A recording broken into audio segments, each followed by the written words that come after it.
Halo everyone, Assalamualaikum warahmatullahi wabarakatuh. Perkenalkan, nama saya Dini Khairinisa dengan NIM 2490032818. Saat ini saya semester 3 kelas B dengan jurusan Hukum di Fakultas Hukum Universitas Muhammadiyah Palangkaraya.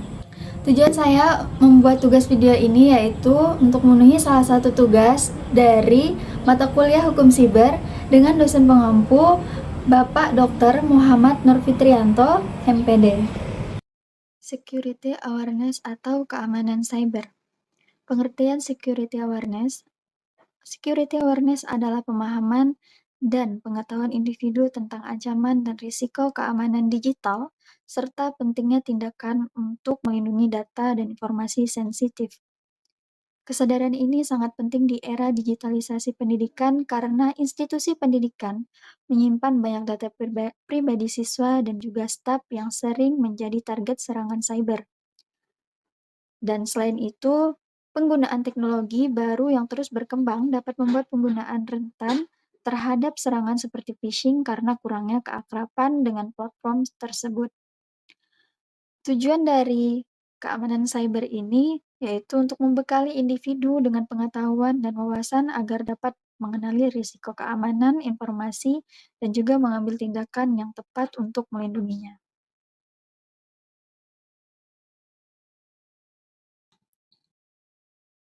Pentingnya keamanan cyber di era digital. Yang pertama, lembaga pendidikan mengelola data pribadi siswa, staf, dan juga orang tua yang sangat berharga dan menjadi target utama pelanggaran data.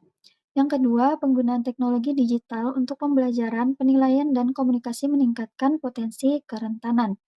Yang ketiga, pengguna yang sadar dapat lebih waspada terhadap ancaman seperti phishing, malware, atau tautan yang mencurigakan sehingga dapat menghindarinya. Dan yang keempat, pelatihan sejak dini menanamkan kebiasaan aman yang bertahan hingga dewasa, seperti membuat kata sandi yang kuat, tidak membagikan informasi pribadi secara sembarangan, dan hanya mengunduh dari sumber terpercaya. Dan yang kelima, siswa dan juga pendidik diajarkan cara memverifikasi informasi, membedakan fakta dan hoaks dari menggunakan sumber daya yang terpercaya, yang membantu menciptakan lingkungan digital yang lebih terinformasi.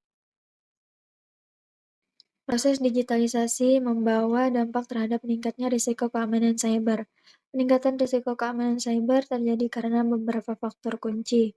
Yang pertama, peningkatan volume data yang sensitif, yaitu di era digitalisasi mendorong pengumpulan dan penyimpanan data dalam jumlah yang masif, mulai dari data pribadi, keuangan, hingga data strategis perusahaan,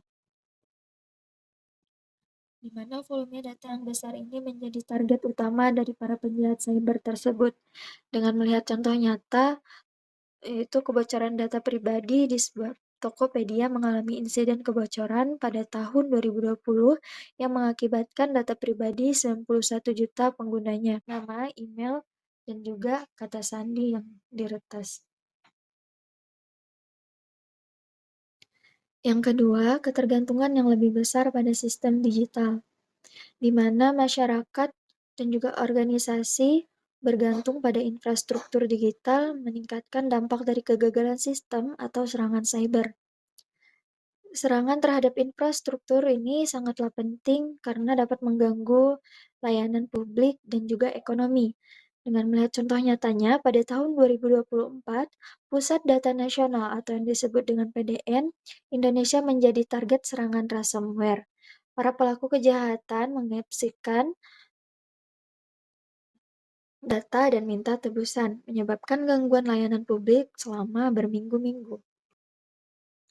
Yang ketiga, jaringan dan perangkat yang semakin terhubung atau disebut dengan Internet of Things, di mana perangkat yang terhubung ke internet seperti smart home, device, dan mobil pintar menciptakan jalur baru bagi serangan cyber, di mana perangkat ini seringkali memiliki kerentanan keamanan yang lebih rendah. Contohnya, peretas dapat membobol perangkat rumah pintar seperti kamera keamanan untuk memata-matai pengguna, dan mereka juga dapat mengendalikan perangkat tersebut dari jarak jauh. Yang keempat, peningkatan kerentanan perangkat lunak dan aplikasi. Pengembangan aplikasi dan perangkat lunak yang cepat di era digital seringkali menciptakan celah keamanan yang bisa dieksploitasi. Kurangnya pengujian keamanan yang menyeluruh sebelum peluncuran menjadi masalah yang umum. Contohnya seperti eksploitasi celah keamanan, di mana peretas dapat menemukan dan mengeksploitasi celah dalam aplikasi perbankan atau e-wallet untuk mencuri dana nasabah. Yang kelima, penyebaran teknik rekayasa sosial dan juga phishing. Digitalisasi memudahkan pelaku kejahatan untuk melancarkan serangannya berbasis manipulasi psikologis, atau disebut dengan social engineering, seperti phishing melalui email, pesan teks, atau media sosial. Mereka berpura-pura menjadi pihak yang terpercaya untuk mencuri data sensitif. Contohnya, pada penipuan phishing di mana ketika kita menerima email palsu yang mengaku berasal dari bank kita dan meminta kita untuk mengklik tautan dan memasukkan data login untuk memperbarui akun. Jika kita terjebak, maka peretas dapat mengakses rekening bank tersebut. Keenam, rendahnya literasi digital, di mana banyak pengguna, terutama juga yang baru mengenal teknologi, belum sepenuhnya memahami risiko keamanan cyber. Kenapa? Dengan adanya kurang kesadaran ini membuat mereka lebih rentan terhadap berbagai jenis penipuan dan juga serangan yang ada. Melihat dari contoh nyatanya dengan modus typo squatting, yaitu salah seorang mengetik alamat situs web yang familiar seperti google.com, alih-alih google.com, dan diarahkan ke situs web palsu yang berisi malware atau dirancang untuk mencuri kredensial login.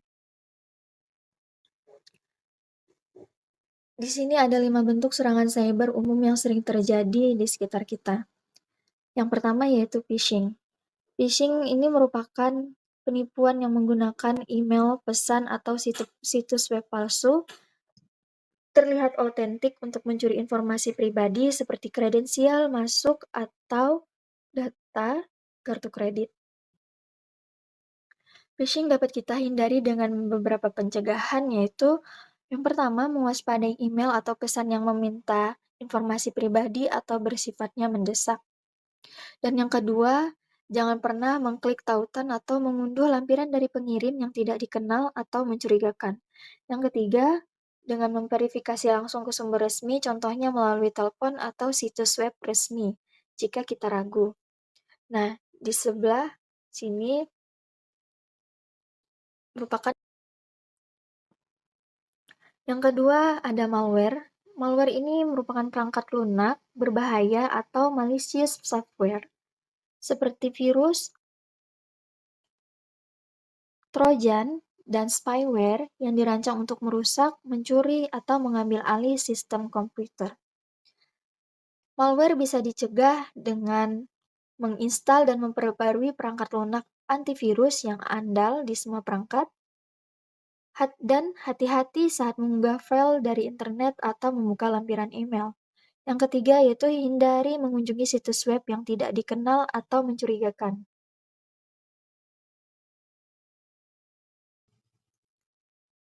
Yang ketiga yaitu ransomware. Serangan cyber jenis malware yang mengenkripsi data korban dan meminta tebusan untuk memulihkan akses ke data tersebut.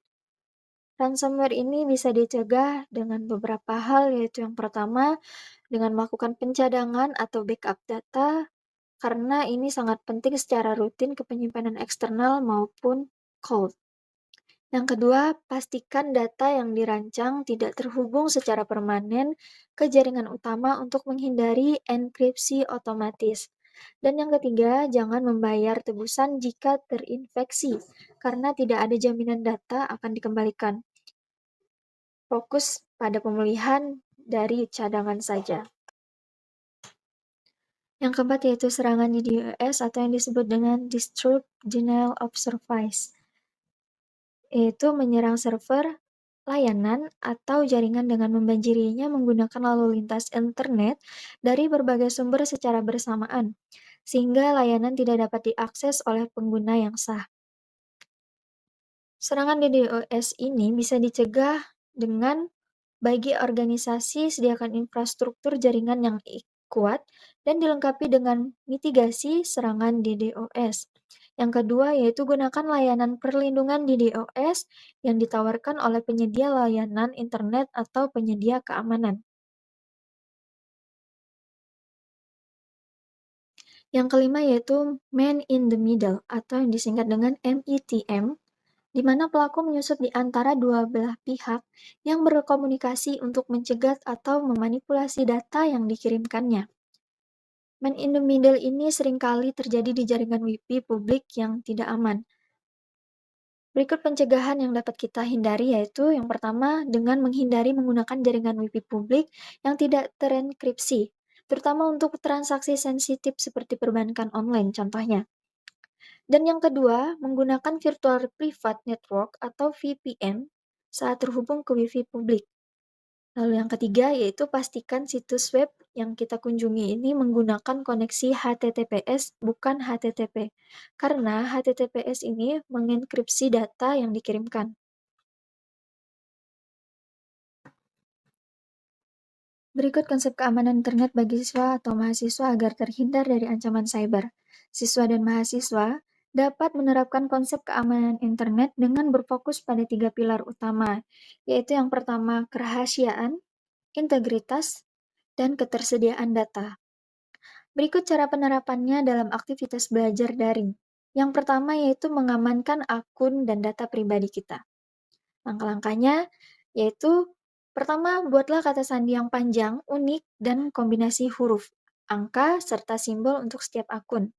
Contohnya seperti email kampus dan juga portal akademik. Lalu hindari menggunakan kata sandi yang mudah ditebak. Dan yang kedua yaitu mengaktifkan 2FA pada semua akun yang mendukung ini, membuat lapisan keamanan ekstra dengan meminta kode verifikasi selain kata sandi. Lalu yang ketiga, jangan pernah membagikan informasi sensitif seperti alamat, nomor telepon, atau data pribadi lainnya di forum daring ataupun media sosial lainnya. Yang kedua, menjaga perangkat dari ancaman malware.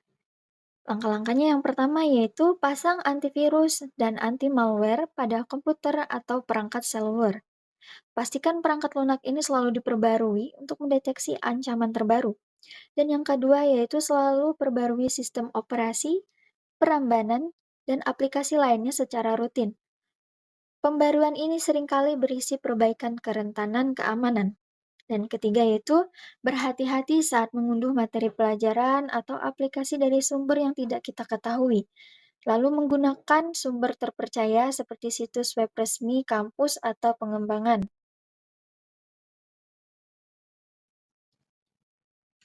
Yang ketiga yaitu waspada terhadap phishing dan juga penipuan. Langkah-langkahnya yaitu sebelum kita mengklik tautan atau membuat lampiran, selalu verifikasi sumber email atau pesan. Jika adanya mencurigakan, hubungi dosen atau administrator IT kampus melalui saluran komunikasi resmi. Yang kedua yaitu mengakses materi sensitif atau mengisi formulir daring. Hindari menggunakan Wi-Fi publik jika terpaksa, maka gunakanlah VPN. Dan yang ketiga yaitu pahami ciri-ciri umum dari serangan phishing, seperti pesan yang mendesak, tata bahasa yang buruk, atau permintaan informasi pribadi yang tidak wajar. Yang keempat yaitu pengelola privasi dan jejak digital. Langkah-langkahnya yaitu yang pertama menggunakan metode incognito atau penyamaran pada peramban untuk menghindari penyimpanan riwayat penjelajahan dan cookies secara permanen saat mengakses materi pelajaran. Yang kedua yaitu sesuaikan pengaturan privasi pada semua aplikasi dari media sosial. Batasi informasi apa saja yang dapat dilihat oleh orang lain. Yang ketiga, pikirkan 2 kali sebelum mengunggah atau membagikan sesuatu di internet, karena informasi tersebut bisa menyebar luas dan sulit untuk dihapus. Yang terakhir yaitu mencadangkan data akademik dengan melakukan pencadangan backup dokumen, tugas, dan materi penting secara rutin. Gunakan penyimpanan cold yang aman atau hard disk eksternal, karena ini akan membantu memulihkan data yang terjadi, serangan ransomware atau kegagalan perangkat. Pertama, peran penting firewall. Firewall memiliki fungsi utama yaitu bertindak sebagai penjaga gerbang yang menyaring lalu lintas data masuk dan juga keluar, berdasarkan aturan keamanan yang telah diciptakan. Peran penting dari firewall yaitu mencegah akses tidak sah dan melindungi jaringan internal dari peretasan dan serangan eksternal. Dan yang kedua, mengontrol dan memantau koneksi serta memblokir konten atau pesan yang tidak diinginkan. Dan yang ketiga yaitu membantu melindungi data sensitif dan menginskripsi data yang melewatinya.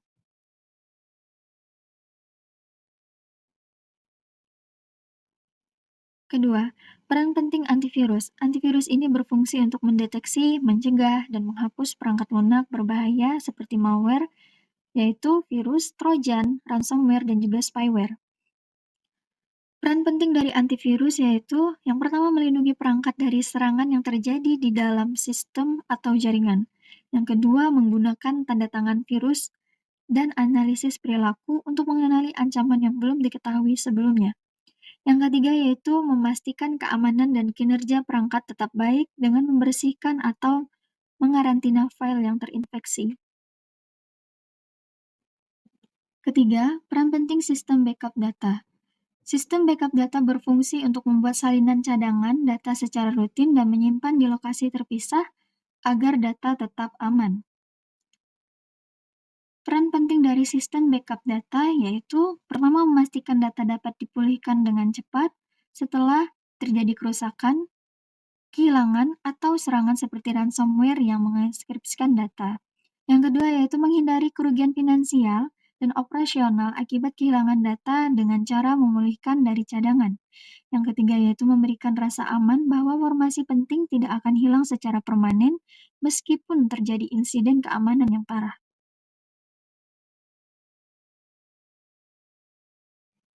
Berikut kronologi singkat dari kasus Cambridge Analytica. Yang pertama yaitu pengumpulan data tidak etis. Pada tahun 2013, Cambridge Analytica, sebuah perusahaan konsultan politik didirikan. Di tahun 2014, seorang peneliti di Universitas Cambridge, Alexander Kogan, mengembangkan aplikasi kuis kepribadiannya bernama This is Your Digit Life dan mengizinkan Cambridge Analytica untuk mengumpulkan data penggunanya.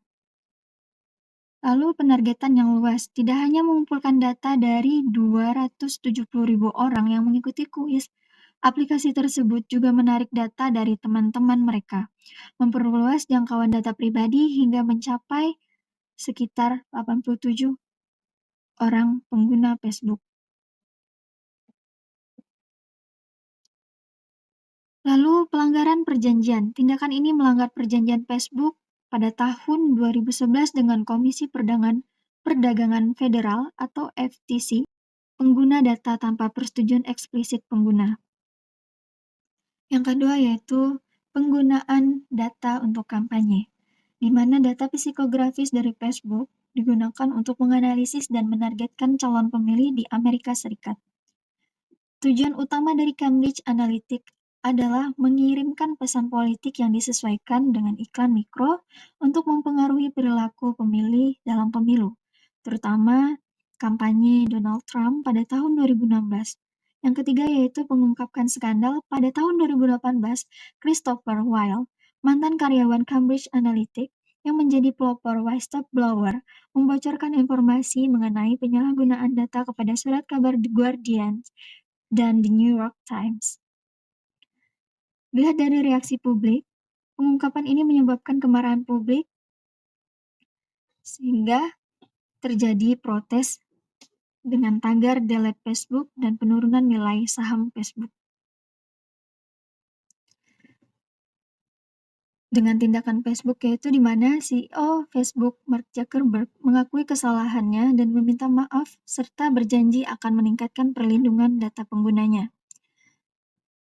Lalu adanya sanksi dan investigasi di mana Facebook menghadapi investigasi dari VTC dan didenda sebesar 5. Dari kronologi kasus Cambridge Analytica tadi, dapat kita ambil pelajaran yaitu yang pertama pentingnya transparansi data, yang kedua kebutuhan regulasi yang ketat, Yang ketiga, peningkatan literasi digital. Dan yang keempat, ancaman terhadap demokrasi. Kelima, tanggung jawab platform media sosial. Dan yang terakhir yaitu dampak ekonomi yang signifikan. Perbedaan dari malware, phishing, deepfake, dan ransomware. Yang pertama yaitu malware adalah kependekan dari malicious software atau perangkat lunak berbahaya. Perangkat ini adalah istilah umum yang mencakup semua jenis perangkat lunak yang dirancang untuk merusak, mencuri data, atau mengganggu operasi sistem komputer. Metode yang sering digunakan malware biasanya ini menyebar melalui lampiran email yang terinfeksi, unduhan dari situs web berbahaya, atau melalui media penyimpanan yang terinfeksi.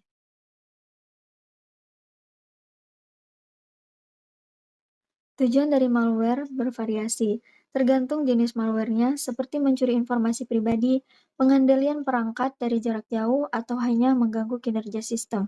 Contoh sederhananya yaitu yang pertama virus, di mana virus ini menempel pada file dan menyebar ke file lain saat program dieksekusi. Yang kedua yaitu worm. Worm ini dapat mereplikasi diri dan menyebar ke seluruh jaringan komputer tanpa interferensi pengguna. Yang ketiga yaitu Trojan. Trojan ini menyamar sebagai program yang sah untuk mengelabui pengguna agar menginstalnya. Kedua, ransomware. Ransomware merupakan subkategori dari malware. Ransomware mengunci atau mengenkripsi file-file penting korban sehingga tidak bisa diakses. Lalu ia menuntut pembayaran atau tebusan untuk memulihkannya. Metode yang digunakannya yaitu seringkali disebarkan melalui email phishing, unduhan berbahaya, atau eksploitasi kerentanan perangkat lunak. Tujuan dari ransomware adalah memperoleh uang tebusan dari korban dengan cara memblokir akses ke data mereka. Contoh sederhananya, ketika seseorang menerima email yang mengaku dari bank dan berisi lampiran palsu, setelah lampiran dibuka, ransomware terunduh dan mengenkripsi semua dokumen foto dan file penting lainnya di komputer. Sebuah pesan kemudian muncul di layar, meminta sejumlah uang tebusan dalam bentuk kripto untuk mendapatkan kunci deskripsi.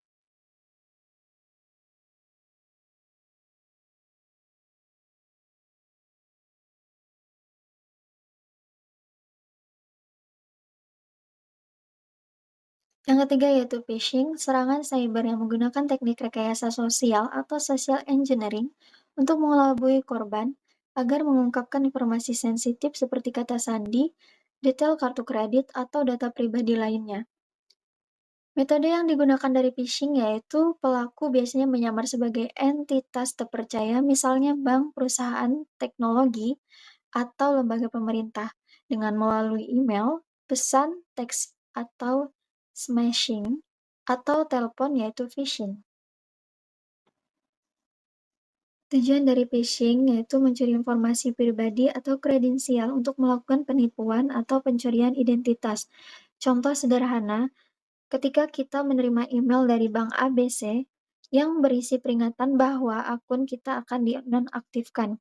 Jika tidak segera diverifikasi, email tersebut menyertakan tautan yang mengarah ke situs web palsu yang sangat mirip dengan situs web bank asli, di mana ketika kita diminta memasukkan nama pengguna dan juga kata sandi. Yang keempat yaitu deepfake. Merupakan teknologi yang menggunakan kecerdasan buatan AI untuk menghasilkan konten video, audio, atau gambar palsu yang sangat realistis. Konten deepfake ini bisa meniru suara atau wajah seseorang dengan akurasi yang tinggi. Metode yang digunakan yaitu memanfaatkan algoritma AI, khususnya deep learning, untuk menganalisis dan mereplikasi karakteristik wajah atau suara seseorang dari data yang ada, lalu menerapkannya pada video atau audio lainnya. Tujuan deepfake yaitu membuat informasi salah, penipuan, pemerasan, atau merusak reputasi seseorang. Contohnya sederhana, seorang menipu menggunakan teknologi deepfake untuk mereplikasi suara seseorang direktur perusahaan. Lalu penipu tersebut menelpon staf keuangan perusahaan dan berpura-pura menjadi direktur dan meminta staf tersebut untuk segera mentransfer sejumlah besar uang ke rekening yang ia berikan. Isi pokok dari Undang-Undang Nomor 27 Tahun 2022 tentang PDP. Berikut adalah poin-poin utama yang diatur dalam Undang-Undang PDP. Yang pertama yaitu undang-undang ini membedakan antara data pribadi yang bersifat umum dan data yang bersifat spesifik. Yang pertama yaitu data pribadi umum, meliputi nama lengkap, jenis kelamin, kewarganegaraan, agama, dan status perkawinan. Sedangkan data pribadi spesifik meliputi data kesehatan, data biometrik, data genetika, catatan kejahatan, data anak, data keluarga keuangan, dan data lainnya yang dapat mengidentifikasi seseorang. Yang kedua yaitu individu sebagai pemilik data memiliki hak-hak dan jaminan antara lain. Yang pertama, hak untuk mendapatkan informasi tentang pemrosesan data, hak untuk menarik persetujuan pemrosesan data, hak untuk mengakses dan mengubah data pribadi, yang terakhir yaitu hak untuk menghapus atau memusnahkan data pribadi. Yang ketiga, pihak yang mengendalikan atau memproses data pribadi diwajibkan untuk memperoleh persetujuan yang sah dari pemilik data, melakukan pemrosesan data secara terbatas dan transparan, melindungi dan memastikan keamanan data pribadi, menunjuk petugas perlindungan data atau DPO jika memproses data dalam skala besar. Yang keempat, undang-undang ini mengatur ketentuan mengenai pemindahan data pribadi ke luar negeri. Yang kelima, undang-undang PDP memuat sanksi yang tegas bagi pelanggar yang meliputi, yaitu sanksi administratif, sanksi pidana, dan sanksi perdata. Yang keenam, undang-undang ini mengamanatkan pembentukan lembaga pengawas perlindungan data yang bertanggung jawab langsung kepada Presiden. Penerapan dalam kehidupan digital sehari-hari. Yang pertama, sebagai konsumen. Kita sebagai konsumen, saat mendaftar akun di sebuah aplikasi atau layanan digital, Anda berhak mengetahui data apa saja yang dikumpulkan, tujuan penggunaannya, dan siapa saja yang memproses data tersebut.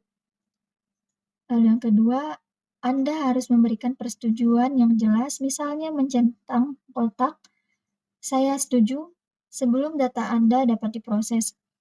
Praktik persetujuan yang tersembunyi kini dilarang.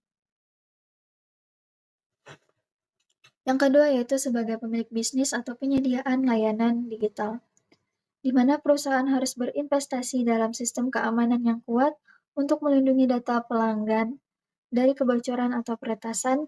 Insiden kebocoran data harus segera dilaporkan kepada otoritas dan subjek data yang terdampak. Jika sebuah perusahaan menggunakan pihak ketiga, prosesor data untuk layanan seperti analisis data atau cloud storage, perusahaan tetap bertanggung jawab untuk memastikan mitra tersebut mematuhi Undang-Undang PDP. Yang ketiga, sebagai masyarakat digital. Masyarakat perlu lebih memahami hak-hak mereka terkait data pribadi. Edukasi publik yang intensif sangat dibutuhkan untuk menumbuhkan kesadaran ini. Jangan ragu untuk meminta perusahaan menghapus data pribadi Anda jika Anda tidak lagi menggunakan layanan mereka. Maka gunakan hak Anda untuk dilupakan.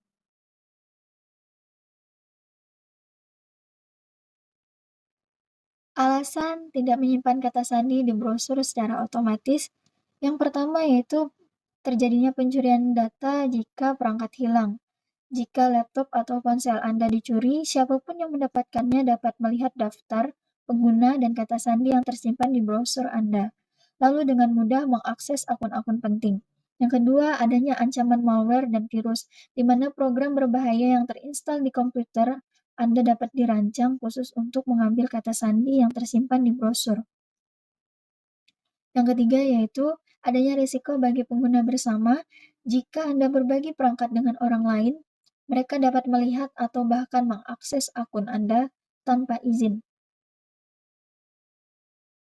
Lalu ketika Anda mengaktifkan sinkronisasi kata sandi di beberapa perangkat, risiko akses tidak sah akan meningkat. Kata sandi Anda akan tersimpan di lokasi terpusat yang bisa diakses dari perangkat manapun yang sudah tersinkronisasi. Lalu meskipun browser modern sudah memiliki fitur keamanan, Sistem penyimpanan kata sandi bawaannya bisa memiliki celah yang dieksploitasi oleh peretas.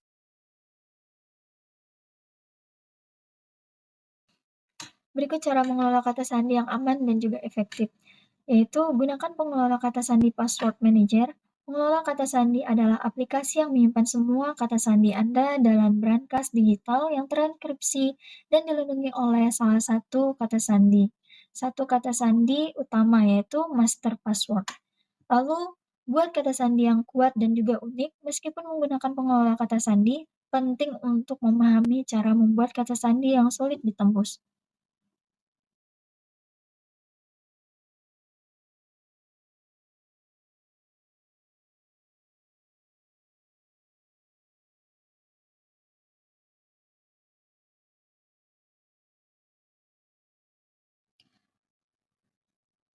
Lalu langkah apa saja yang konkret dapat kita lakukan agar terhindar dari data pribadi, tetap aman, dan terhindar dari kebocoran data layak, yaitu dengan peraturan akun dan penggunaan. Pertama, gunakan kata sandi yang kuat dan juga unik, yaitu kombinasi huruf kapital dan huruf kecil angka dan juga simbol. Buat kata sandi minimal 12 karakter untuk menyulitkan peretasan. Lalu hindari menggunakan informasi pribadi yang mudah ditebak, misalnya nama, tanggal lahir, atau alamat. Lalu menggunakan kata sandi yang berbeda untuk setiap akun media sosial dan email Anda jika satu akun bocor, akun lain akan tetap aman. Dan pertimbangkan untuk menggunakan pengelola kata sandi password manager untuk menyimpan dan mengelola kata sandi yang kuat secara aman. Yang kedua yaitu mengaktifkan autentikasi dua faktor atau 2FA, di mana 2FA ini menambahkan lapisan keamanan ekstra dengan meminta kode verifikasi yang dikirim ke perangkat terpercaya Anda, selain dari kata sandi. Lalu pilihlah metode 2FA yang paling aman seperti aplikasi autentikasi, contohnya Google Authenticator, atau kunci keamanan fisik daripada SMS yang lebih rentan disadap. Ketiga, atur pengaturan privasi dengan bijak, yaitu dengan meninjau kembali dan batasi siapa saja yang bisa melihat postingan, foto, dan informasi profil Anda. Pastikan hanya teman atau orang yang benar-benar Anda kenal yang dapat melihat informasi sensitif. Lalu lakukan pengecekan secara berkala, terutama setelah adanya pembaruan aplikasi, karena pengaturan privasi bisa saja berubah. Yang keempat yaitu berhati-hati dengan izin aplikasi pihak ketiga. Banyak aplikasi dan game meminta izin untuk mengakses data akun media sosial Anda. Lalu periksa izin apa saja yang diminta aplikasi tersebut dan cabut izin akses untuk aplikasi yang tidak lagi digunakan. Lalu jangan berikan akses ke data sensitif jika tidak diperlukan. Yang kelima yaitu batasi informasi pribadi yang dibagikan dengan menghindari memposting informasi sensitif seperti alamat rumah, nomor telepon, tanggal lahir, dan juga foto kartu identitas. Matikan fitur tag lokasi otomatis atau location tag saat memposting sesuatu. Lokasi bisa menjadi informasi penting bagi pelaku kejahatan. Perilaku aman saat berselancar, yaitu yang pertama waspada terhadap phishing dan juga penipuan. Phishing adalah upaya penipuan untuk mencuri data pribadi melalui tautan atau pesan palsu. Lalu jangan mudah mengklik tautan atau mengunduh lampiran dari email atau pesan yang mencurigakan. Dan selalu periksa alamat pengirim dan URL situs web untuk memastikan keasliannya. Yang kedua, hindari Wi-Fi publik saat mengakses data sensitif, karena jaringan Wi-Fi publik ini seringkali tidak terenkripsi sehingga data yang Anda kirimkan bisa diintip oleh orang lain. Lalu, jika terpaksa menggunakannya, kita bisa menghindari transkripsi perbankan atau login ke akun penting. Dan untuk perlindungan lebih, gunakan VPN atau Virtual Private Network. Yang ketiga yaitu monitor jejak digital Anda dengan melakukan pencarian nama Anda secara berkala di mesin pencarian untuk melihat informasi apa saja yang tersedia secara publik. Jika menemukan informasi yang tidak seharusnya ada, laporkan atau minta penghapusan data tersebut. Yang terakhir yaitu pemeliharaan perangkat lunak. Yang pertama, perbarui perangkat lunak dan aplikasi secara rutin. Dan yang kedua, pasang antivirus dan perangkat lunak keamanan.